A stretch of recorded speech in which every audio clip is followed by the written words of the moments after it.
ప్రాంతంలో నా పైన వందల కేసులైనాయి. నేను మహబూబాబాద్ జైలు కావచ్చు, మహబూబ్ నగర్ జైళ్ళలో కావచ్చు, వందల కేసులు.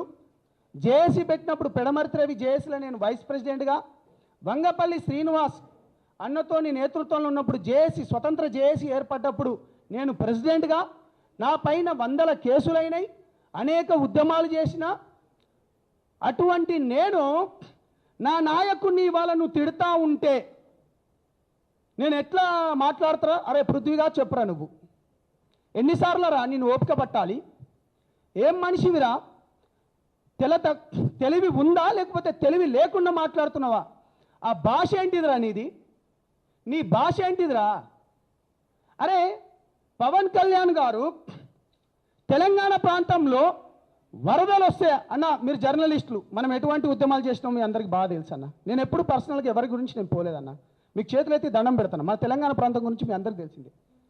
ఇవాళ పవన్ కళ్యాణ్ గారు తెలంగాణ ప్రాంతంలో వరదలు వస్తే 2 కోట్ల రూపాయలు 2020లో ఒకసారి వస్తే, 2024లో ఒకసారి వస్తే, అప్పుడు 1 కోటి, దాని తర్వాత 1 కోటి ఇచ్చిండు.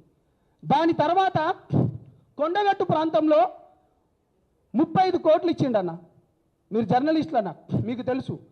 బస్సు యాక్సిడెంట్ అయ్యి 35 మంది చనిపోతే అప్పుడున్న ముఖ్యమంత్రి రాలేదన్న.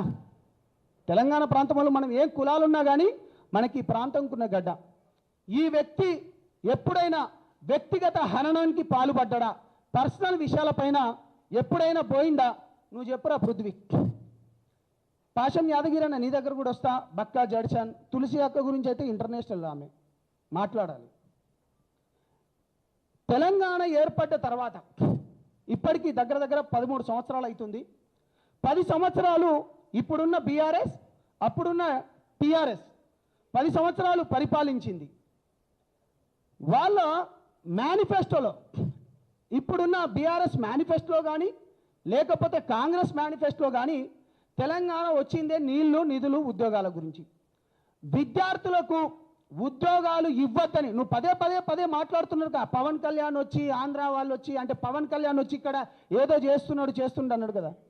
కాంగ్రెస్ పార్టీకి, టీఆర్ఎస్ పార్టీకి, బీఆర్ఎస్ పార్టీ వాళ్ళకు ఉద్యోగాలు ఇవ్వద్దని చెప్పిండా పవన్ కళ్యాణ్ గారు ఎప్పుడైనా? ఇది నేను నిన్ను అడుగుతున్న పృథ్వీ.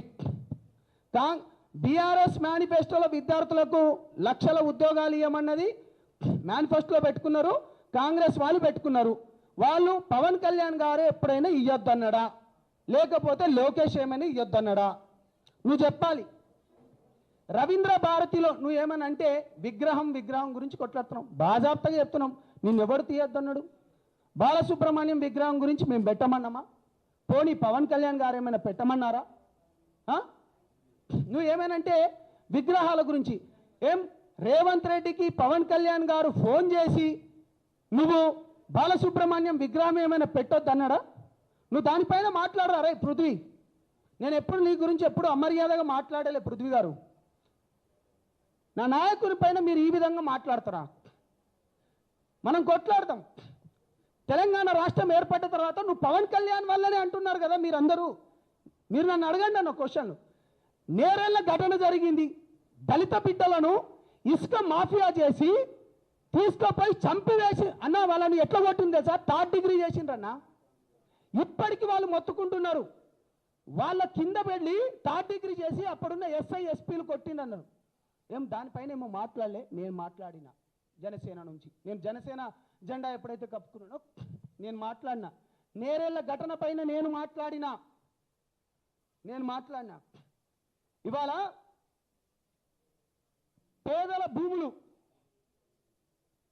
ఎస్సీ ఎస్టీ బీసీల భూములు ఆడ ఫార్మాసిటీ పేరుతోని గత ప్రభుత్వం ఫార్మాసిటీ, ఇప్పుడున్న ఫ్యూచర్ సిటీ అని చెప్పి ఆ లంబాడి, ఆ బీసీ బిడ్డలై, యాదవ గౌడ బిడ్డలై, లేకపోతే మాదిగా మాల బిడ్డలై భూములు లాక్కోపోతా అంటే ఏడపన్నవరా పృథ్వీ?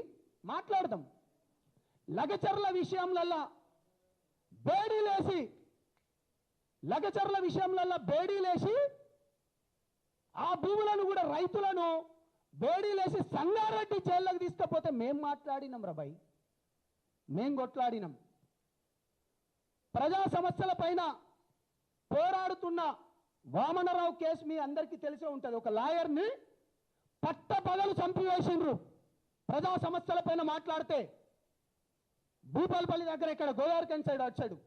మాట్లాడినావారా నువ్వు? నేను మాట్లాడినా చెప్తున్నాం కదా. ఖమ్మం మిర్చి రైతుల గురించి సరైన మద్దతు ఇవ్వలేదంటే జనసేన పార్టీలోకి వచ్చి మేం మాట్లాడినాం. ఇంటర్మీడియట్ విద్యార్థులు 23 మంది చనిపోయి అప్పుడున్న గ్లోబరీన సంస్థకి ఇచ్చిందని చెప్పి ఈ తెలంగాణ బిడ్డలు చనిపోతే ఇగో ఇక్కడున్న శంకర్ గౌడ్ గారు, నేను, తమ్ముడు రెడ్డి, దాని తర్వాత మన మిత్రులు ఇక్కడ ఉన్న వాళ్ళందరూ, స్టేజ్ మీద ఉన్న వాళ్ళందరం మేము కొట్లాడినాం. మేమేమైనా చెప్తున్నామా? ప్రజా సమస్యల పైన, భూముల పైన కావచ్చు, సంక్షేమ పథకాల పైన కావచ్చు మేము కొట్లాడుతున్నాం, మేము మాట్లాడుతున్నాం. మీడియా మిత్రులందరికీ చేతులెత్తి దండం పెడుతున్నా. నేను ఒక మాట చెప్పదలుచుకున్నా. పవన్ కళ్యాణ్ గారి పైన ఇవాళ ఇంత ఎందుకు చేస్తున్నారంటే హిందూ ధర్మం పైన మాట్లాడడమే చేసిన తప్ప పవన్ కళ్యాణ్ గారు. హిందూ ధర్మం పైన పవన్ కళ్యాణ్ గారు మాట్లాడడం చేసిన తప్ప దేశం గురించి, ధర్మం గురించి మాట్లాడుతుంటే అవాకులు చవాకులు పేల్చడం మీ తప్ప. నిన్న మీడియా వాళ్ళు మీరందరూ ఉన్నారు కదా, వీళ్ళందరూ లెఫ్ట్ వింగ్ కాదా? తులసి చందు ఎప్పటికీ మాట్లాడదు. దాని తర్వాత నాగేశ్వరరావు ఎటువంటి బేవచాలు మీరు చూడండి అన్న. మీరు నాకు ఏ క్వశ్చన్లు అయినా వేయండి, నేను మాట్లాడతా. దాంట్లో మెజారిటీలో కూర్చున్న వాళ్ళందరూ, మెజారిటీలా నేను అనేది మెజారిటీ లెఫ్ట్ భావజాలం ఉన్నోళ్ళు కాదా? మీరు దేశం పైన, ధర్మం పైన కొట్లాడటానికి సౌత్లోకి వెళ్ళి పవన్ కళ్యాణ్ గారికి మంచి ఆదరణ వస్తుందని చెప్పేసి అందరినీ ఏకఛత్రాధిపత్యం పైన నడుపుతున్నాడని ఇంత కుళ్ళెందుకురా బాబు మీకు? నువ్వు హెరిటేజ్లను దాడి చేస్తావు, చేసుకోరా భయ్, మాకేముంది? నువ్వు ప్రొఫెసర్ నాగేశ్వరరావు ఆంధ్ర పోలీసులను అక్కడి నుంచి పంపించానుగా. ప్రొఫెసర్ నాగేశ్వరరావు మీ దాంట్లో మాట్లాడుకుంటూ కొంతమంది చెప్పిండ్రు కదా, పోలీసు వాళ్ళు వచ్చిండ్రు అనుకుంటే మీరు ప్రాంతాల మధ్య రెచ్చగొడుతున్నారు కదా. బుద్ధున్నారా వెదవల్లారా? పోలీసు వాళ్ళు వచ్చినట్టు ఒక్క రుజువు చూపియండి రా. నేను తెలంగాణ బిడ్డనరా, నేను కట్టర్ తెలంగాణ వాదిని, 100 కేసులైనని. మీ పైన ఏడైనారా? మీ ముండామో పిల్లారా, మీ పైన కేసులు ఏడైనాయిరా? అరే నేను జైల్లోకి పోయినన్నా, నేను జైల్లోకి పోతే నాకు బెయిల్ ఇవ్వలేదన్నా, నేను ప్రత్యక్ష సాక్షిని. నాతోని శ్రీశైలం అనేటోను నా పైన 100 కేసులు వేస్తే మహబూబ్ నగర్ జైళ్ళల్లో 8 సంవత్సరాలు తిరిగిండ్రా. మీరెక్కడున్నారా రా పృథ్వీగా? మీ అయ్య చేసేడు కావచ్చు ఉద్యమం, నేనేమంటలేను. నువ్వు చేయవారా బిడ్డ? తొలిదేశ ఉద్యమంలో మీ అయ్యగారు చేస్తే మేము మలిదేశ ఉద్యమంలో మా పైన 100 కేసులు అయినాయిరా. సూట్ అండ్ సైట్ ఆర్డర్స్ వచ్చినాయిరా మా పైన. ఏం మాట్లాడుతున్నావురా? నేను పవన్ కళ్యాణ్ గారిని నా నాయకుడిని ఎందుకు అనుకున్నానో చెప్తా. కేవలం పేద ప్రజలకు మంచి చేస్తా అన్నాడు కాబట్టి ఆయన ఎంబడిపోయినా. దేశం గురించి, ధర్మం గురించి నాకు దేశమే మొదట. నేను ఒక లంబాడి బిడ్డగా చెప్తున్నా, సనాతన హైందవ ధర్మాన్ని మేము మొక్కినట్టు ఈ దేశంలో ఎవడు మొక్కడు. పవన్ కళ్యాణ్ నేను ఓపెన్గా చెప్తున్నా, మేము తీర్చేస్తాం. మాది